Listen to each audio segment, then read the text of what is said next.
அப்பா கடையை நீங்க திறந்து வைப்பீங்க, அப்புறம் பையன் குடிக்காம இருப்பானா?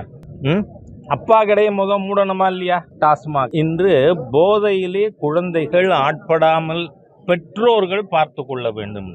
நான் ஒத்துக்க, பெற்றோர்களுக்கும் கடமை இருக்கு. ஆமா, ஆனா நீங்க அப்பா கடையை நீங்க திறந்து வைப்பீங்க, அப்புறம் பையன் குடிக்காம இருப்பானா? அப்பா கடையை மூடணுமா இல்லையா? டாஸ்மாக். ஆகவே நீங்க திறந்து வச்சுட்டு, நான் இன்னைக்கு சொல்லல, 2 வருடமாக இதை தொடர்ந்து சொல்லி வருகிறேன்.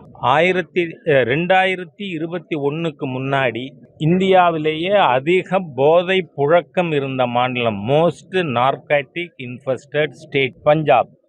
இன்னைக்கு தமிழ்நாடு. இன்னைக்கு அதுவும் மேதகு ஆளுநர் அவர்கள் சங்கரங்கோவில்ல போதை ஒழிப்பு மாநாட்டில் கேட்ட கேள்விக்கு இன்னி வரை முதலமைச்சர் அவர்களிடமிருந்து பதில் வரல. தமிழக காவல்துறை கஞ்சா பிடிச்சிருக்கீங்க, அவர் உபயோகப்படுத்திய வார்த்தையை நான் உபயோகப்படுத்தினேன், 1 கிராமாவது சிந்தட்டிக் ட்ரக் தமிழ்நாடு போலீஸ் பிடிச்சிருக்கா இன்னி வரைக்கும்?